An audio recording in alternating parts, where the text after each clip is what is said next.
Bueno, pues buenos días de nuevo.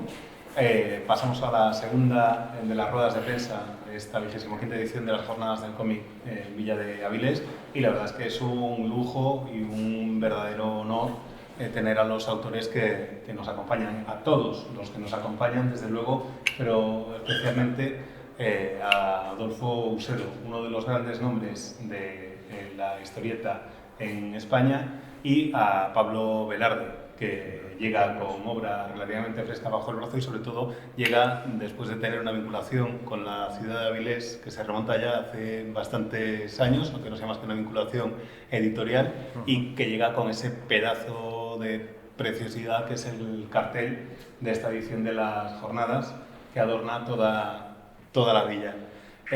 Adolfo Usero es, como digo, uno de los grandes nombres de la historieta en los últimos 50 años en España. Forma parte de una generación de autores que fueron de los primeros en abrirse las puertas con fuerza en el mercado extranjero, que compartieron un montón de vivencias, que tienen un universo creativo compartido en muchos casos. Ha llegado a ser personaje en obras de algunos de sus coetáneos, como su amigo Carlos Jiménez, y que es una de las grandes leyendas del cómic en España. Ha estado presente en buena parte de los títulos más importantes en que podamos pensar en los últimos años, y formó parte del mítico grupo de dibujantes de La Floresta en los años 70.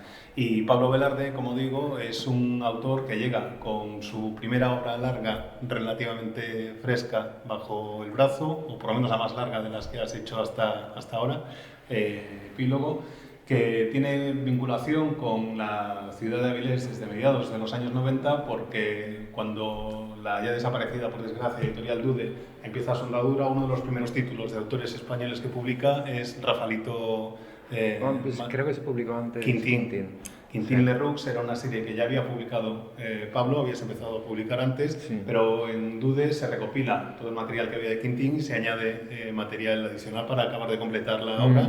Y luego Rafaelito Matador, y también de Sin Killer, si mal no recuerdo. No, pero eso lo editó Camaleón, Fue un Camaleón. sello que hizo Vale. Camaleón aparte. En cualquier caso, la vinculación con Dude está presente, con la ciudad de Avilés, y esta vinculación pues hemos tardado en traerte para celebrarla a Asturias, pero qué mejor manera de celebrarla que en el 25º aniversario y con ese pedazo cartel que nos has hecho. Los dejo en vuestras manos si queréis hacer alguna pregunta. Y si no, vale, pues hay un... Si no, contamos chistes. Hay una, aparte de toda su extensa carrera, hay una curiosidad, hablando como estábamos antes de la historia de España, en la vida de Alfonso Usero, Adolfo. que reflejó luego en viñetas y que refleja y que muestra también en parte la capacidad del cómic para contar historias biográficas. En el atentado a la revista satírica El Papus, Adolfo estaba trabajaba para la revista y contó su experiencia con todo lo ocurrido en aquel momento. Ha aparecido también en cómics biográficos de algunos de sus compañeros de generación, y le quería preguntar precisamente por la capacidad del cómic para contar vivencias personales, no solo relatos de ficción, sino cómo fue toda la experiencia con el atentado y cómo fue el plasmarlo luego sobre la página. Bueno, eso es la situación que vivíamos en esa época, en el año... era el 78.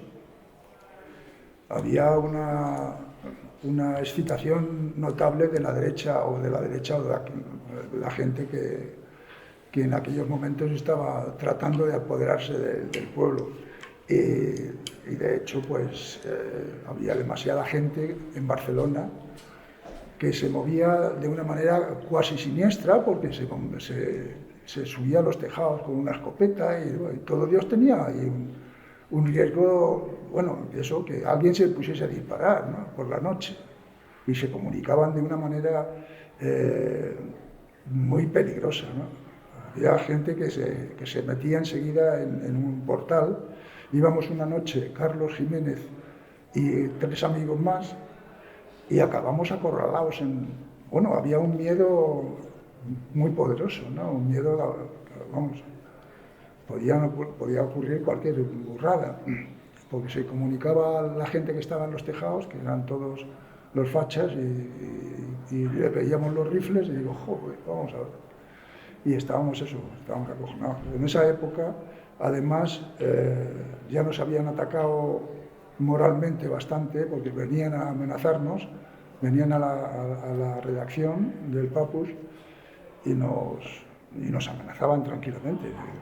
Ojo con lo que hacéis, que suelto, había un tipo que hablaba así, suelto a mis como decía, a mis chacales o algo así. Dice, yo no los puedo mantener, ¿eh? Si ellos vienen con las cadenas, ya, joder, y ahí hacían, bueno, había alguno que se retiró del juego. Y bueno, y eso, y estaban las paredes estaban llenas de amenazas, ¿no? Así que vivíamos una situación muy complicada en ese momento. Y hasta que apareció por fin la bomba, ¿no? Veníamos a sufrir las burradas que se proponían a cometer y cometer. Así que ese año del 78, a las 12 de la mañana del mes de... Me parece que era, ahora ya no me acuerdo, pero sí sé que eran las 12, antes de las 12 de la mañana.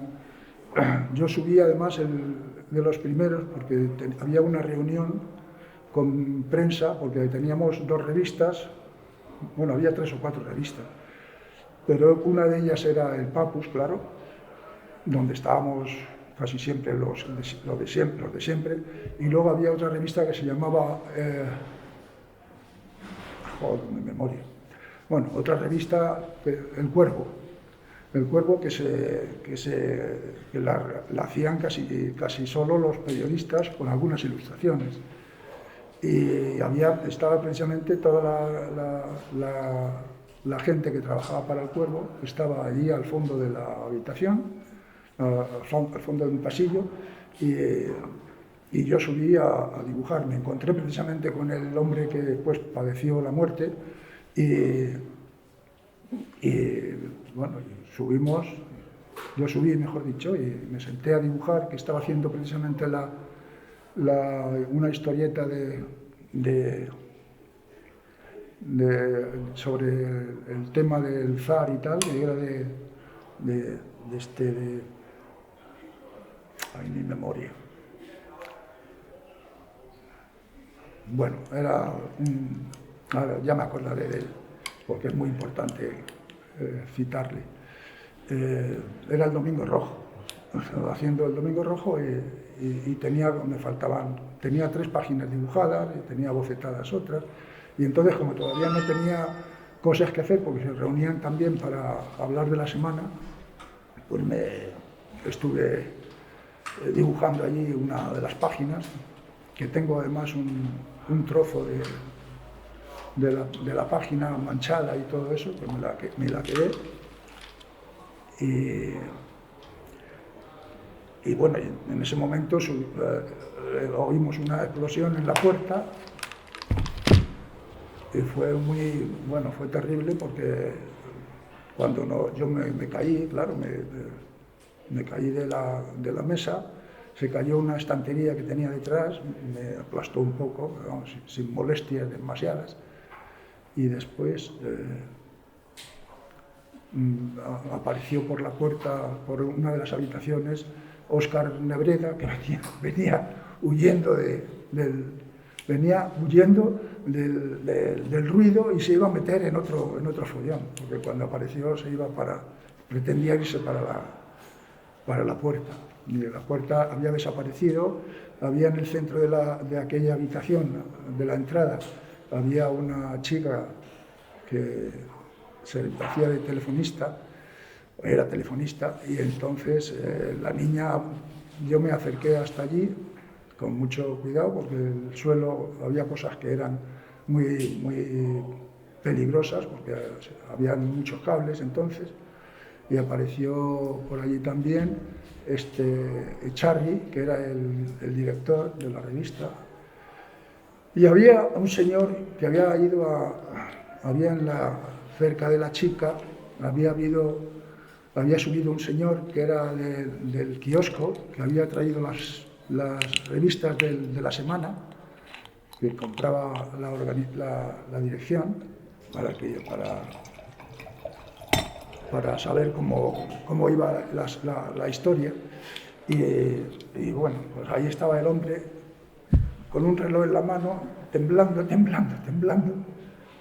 y decía: ¿esto de quién es? ¿Esto de quién es? El pobre era mayor, era muy mayor, y estaba asustado porque había sobrevivido al bombazo. La bomba no había hecho más que romper la puerta y romper un trozo de pared así de gorda, que era de una casa antigua, y naturalmente había un señor en el suelo que no conocíamos porque era irreconocible, que era el portero, el señor Juan. Y entonces no sabíamos quién era, porque la bomba le había dejado sin agua, había reducido, parecía casi un niño, ¿no? Con el pelo blanco, que no lo tenía blanco. Y bueno, estuvimos allí, estaba Jean y otros compañeros. Jean no salió allí todavía, pero bueno, es que salir allí era ya un poco peligroso, porque no sabíamos qué había más, si había una nueva trampa, ¿no? Pero de todas maneras, cuando vimos al hombre allí tumbado y deshecho, pues no queríamos saber quién era, es que no le conocíamos, y le veíamos todos los días, ¿no? Y hacíamos coñas con él porque era del Barça o algo así. Y Gil le quería mucho, ¿no? Era un personaje más de la revista, porque subía muy a menudo a la redacción. Total que de allí nos fuimos de allí bajando por una escalera absolutamente destrozada, vamos, no había nada nuevo por allí, todo estaba roto. Y bajamos como pudimos, huyendo del lugar, porque ya no merecía la pena estar allí. Y echamos a faltar a este hombre, a Juan, no me acuerdo el apellido, a Juan, el portero, pero no sabíamos dónde andaba, y nos fuimos de allí a La Vanguardia, que estaba cerca, al despacho del director de La Vanguardia, a comentar todo esto y a hacer una selección o algo así del acontecimiento. Había mucha gente ya en la calle. Además, una de las cosas que me sorprendió mucho fue que me dejó atónito, que cuando yo me caía al suelo por la bomba, recibía cristales hacia mí. O sea que el edificio tenía una parte de cristal, y sobre todo había muchísimas escaleras por allí.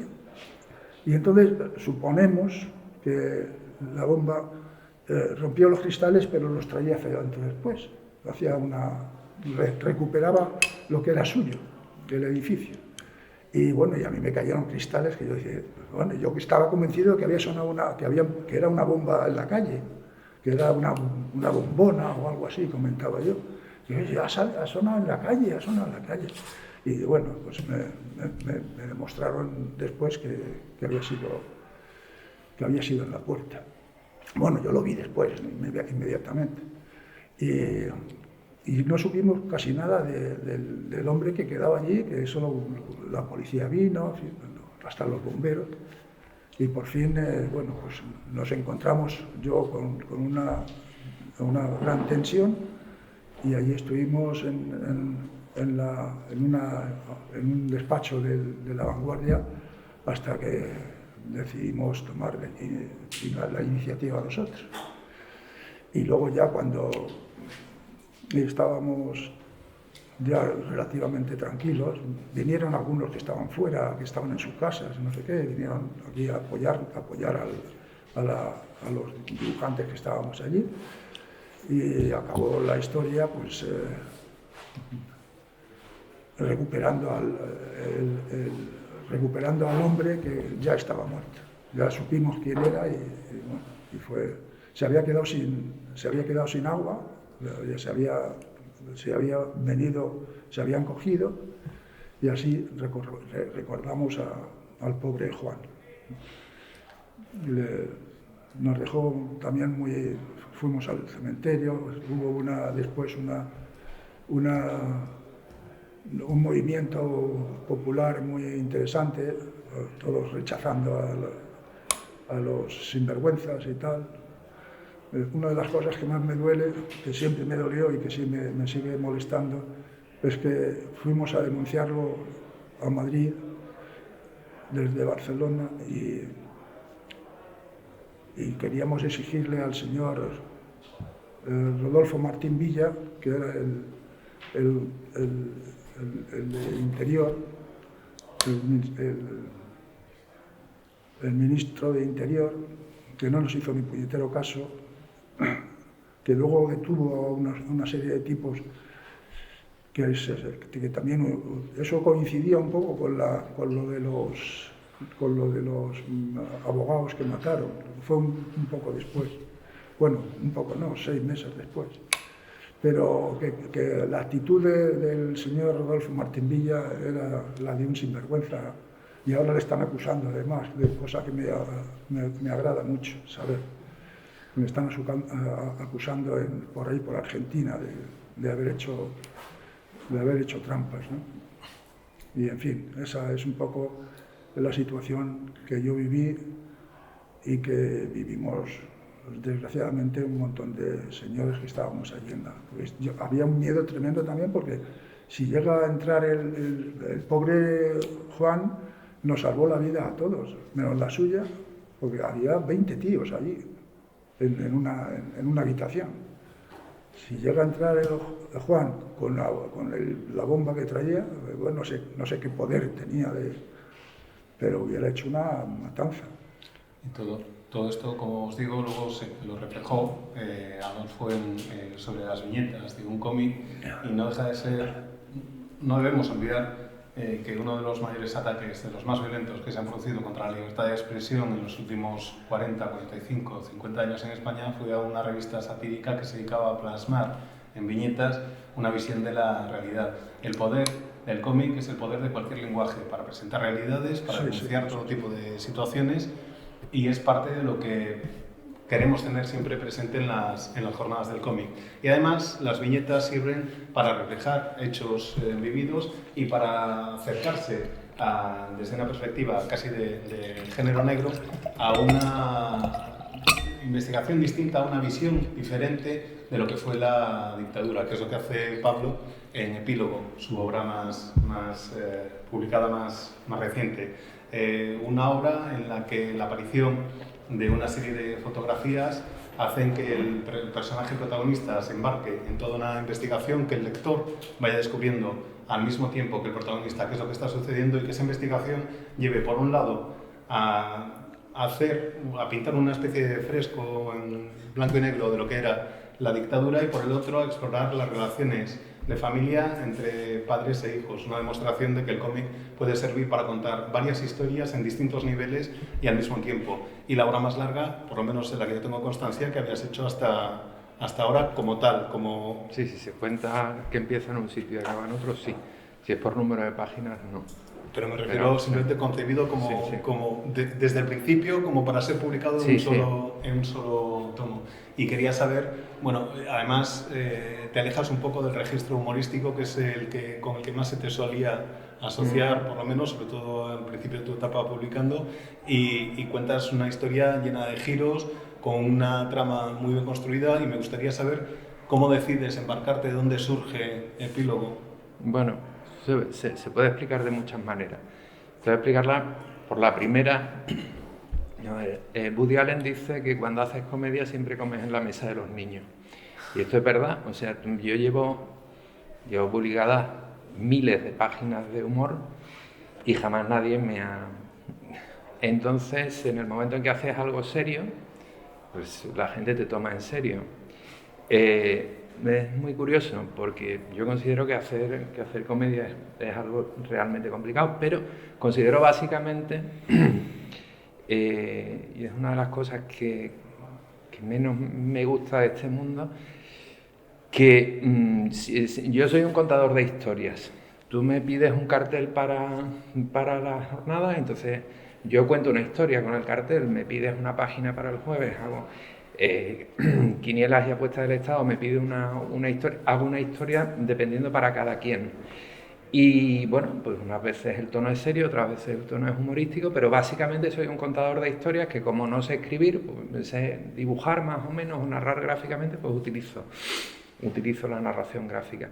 Entonces, había un momento en el que, aunque me encanta hacer humor, estaba un poco ya harto del encasillamiento y pues tengo un montón de historias en la cabeza. Lo que pasa es que, claro, el conseguir el dinero o los medios para hacer una cosa de esta envergadura, pues es complicado. Total, que un año, por lo que fuera, vamos, esto fue, digamos, al principio yo llevaba unos años trabajando con José Luis Ágreda, hacíamos un equipo y trabajábamos juntos, y José Luis me propuso un día, ¿por qué no hacemos algo más grande? Digo, ¿algo más grande como qué? Como una novela. ¿Una novela, macho? ¿Tú no eres capaz de hacer una novela? Sí, la hago contigo, sí. Total, que me embarqué yo, la escribí yo, hice él no conseguía que arrancara nunca, y al final ya definitivamente se embarcó, y entonces yo ya cogí carrerilla y terminé la historia entera. Entonces, digamos, el origen de la historia, pues fue digamos, el origen real pues tiene que ver con que, ya te digo, yo soy un contador de historias, entonces a diario se me pueden ocurrir cientos de ideas. Un día estoy en una exposición de fotografía de los años, de un fotógrafo que hacía fotografías de sociedad de los años 40 y 50, por ahí, y de pronto veo una fotografía de una imagen como de la Gran Vía, en la que hay un personaje al que yo creo reconocer, pero en una situación absolutamente anómala. Es como si tú ves una foto del párroco de tu barrio con dos señoras de muy buen ver cogidas de la cintura caminando por la Gran Vía. Y dices, hostia, ¿esto qué es? Y entonces de pronto se me ocurrió la idea de que apareció una persona que era una de esas dos señoras, pero ya mayor, y me depositaba una flor o un memento junto a... Y digo, coño, eso podría ser un buen inicio para una historia. Y se quedó ahí. Y intenté alguna vez decir, ¿cómo se construye una historia a partir de esto? Y entonces una noche, después de volver a ver una película que yo recordaba de una manera y que después era de otra, se me llama, me parece, Hospital Central o algo así. Bueno, la idea de esta película era que un personaje monta un gran caos en un hospital simplemente cambiando las pulseras identificativas entre enfermos. Entonces, un enfermo al que se le suministra una droga totalmente inocua para él, pero mortal para otra persona, pues empiezan a morir gente. De pronto pensé que esto podía ser también un argumento muy chulo para una novela de espionaje. Total, que las dos ideas confluyeron, y una noche paseando, se me ocurrió la historia, donde además, pues bueno, volqué un montón de historias de mi biografía personal. Yo, como el personaje de la novela, soy hijo de un señor que hizo la guerra y que estaba contentísimo de ser un fascista convencido y recalcitrante y tal y cual, y no sé qué, y para arriba y para abajo. Y bueno, pues de ahí surgió esta historia, y bueno, no hay mucho más que explicar. Yo nos preguntamos si han dibujado durante el confinamiento y qué, y luego si creen que los jóvenes autores, los nuevos, lo tienen más difícil ahora para empezar que ellos, o no, o al contrario. ¿La pregunta para quién va? Para los dos. Bueno, es muy difícil porque lo tomo yo de momento. Sí, claro. Es evidente que la situación económica no permite hacerse demasiadas ilusiones. El mercado está muy mal, muy mal, muy mal. Luego seguramente se levantará en algún momento, pero ahora mismo hay muchos dibujantes que no trabajan. O eso, o han intentado irse a Estados Unidos, algunos han conseguido un trabajo allí que parece que les va bien. Hay muchos dibujantes que muchos, no sé, 10 o 12 o 15, no sé cuántos, pero están haciendo trabajos para los superhéroes y están viviendo de eso. Y así que eso, para esos, felicidades. Pero luego aquí los grandes dibujantes que hay, o los regulares dibujantes que hay, tienen apuros. Carlos Jiménez, por ejemplo, con el que mantengo naturalmente la relación, no tiene problemas para trabajar, pero sí tiene problemas para cobrar con su categoría, no cobra lo que teóricamente podía recibir. Así que Carlos está trabajando como una máquina, se está explotando a sí mismo. Es un estafador personal, porque trabaja como loco, vamos. Y además no sale de casa, ahora ya se niega a salir, está ya demasiado grueso y dice que no sale a la calle, no se encuentra cómodo y está trabajando todo el tiempo. Así que, bueno, es el caso de Jiménez, que aún todavía puede sobrevivir con sus historias, pero eso, trabajando muchísimo. Tiene que sacar a lo mejor 3 o 4 álbumes al año, eso los he visto yo. Y en fin, así, pero le hacen unas tiradas de 4.000 ejemplares. Si se vende enseguida, le hacen otras 4 y así, va viviendo así. O sea que no tiene ninguna seguridad. Un tipo que ha hecho ya pues más de 100 álbumes.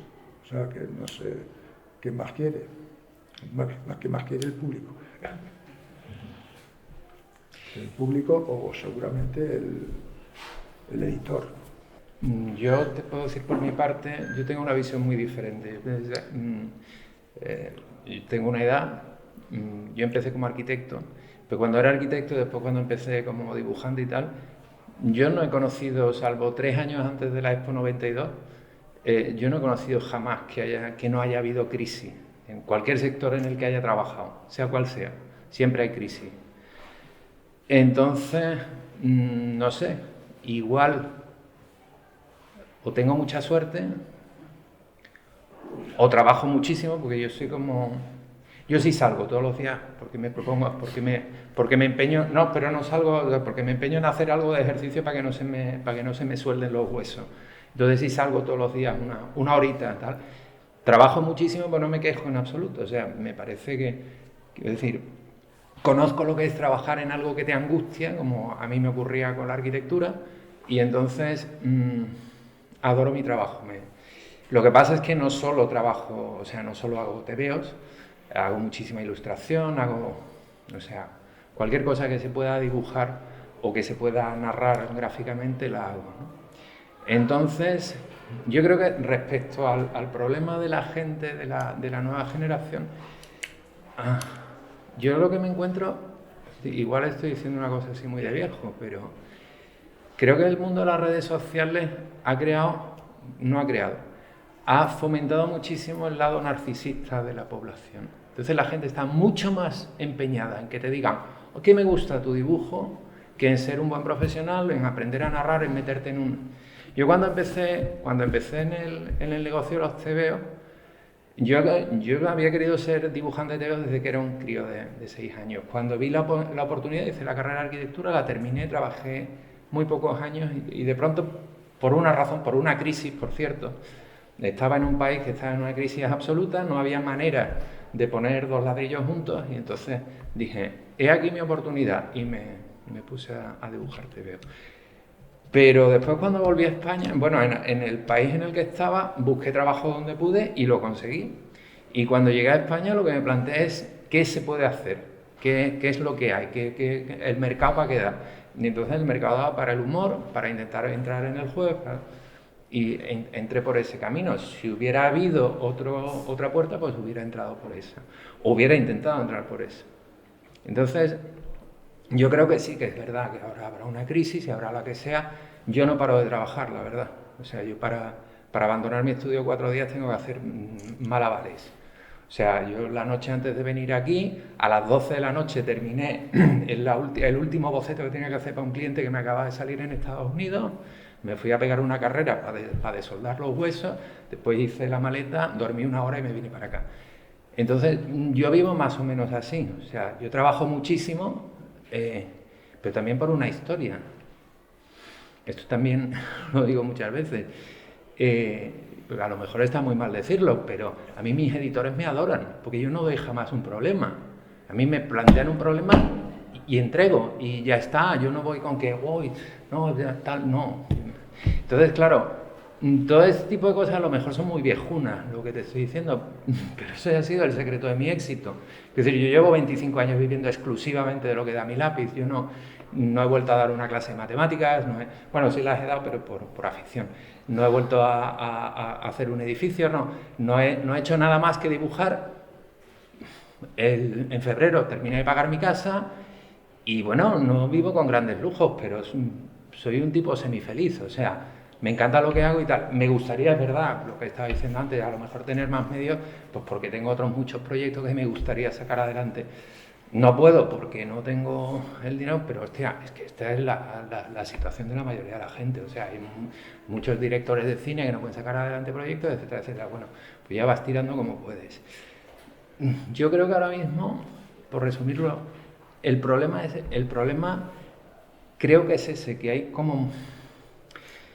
El problema que puede tener la gente joven es ese, que hay como más preocupación por lo que el público piensa de ti que por plantearte una carrera profesional como yo entiendo que debe ser una carrera profesional. Es decir, tú te planteas hacer lo que sea, sean edificios, sillas, páginas de TVO o pasteles, y te planteas hacerlo bien y ya está, e intentas buscar un mercado.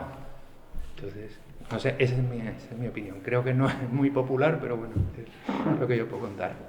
Falta la parte de durante el confinamiento. Durante el confinamiento yo estaba hasta aquí de curro.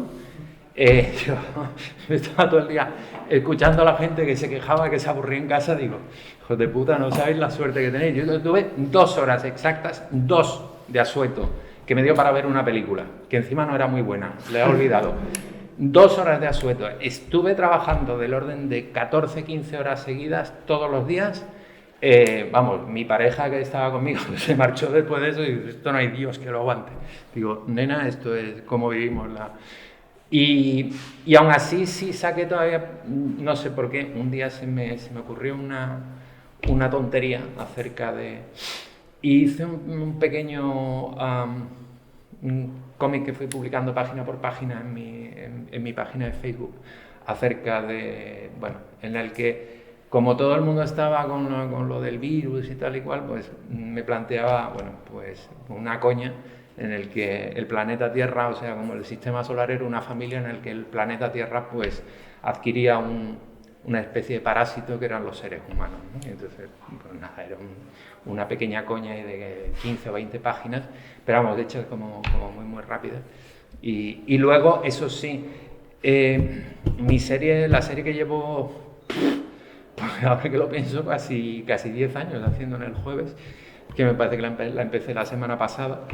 Yo siempre me había propuesto que no tuviera vinculación con la realidad. Es decir, que en la serie nunca pasara nada.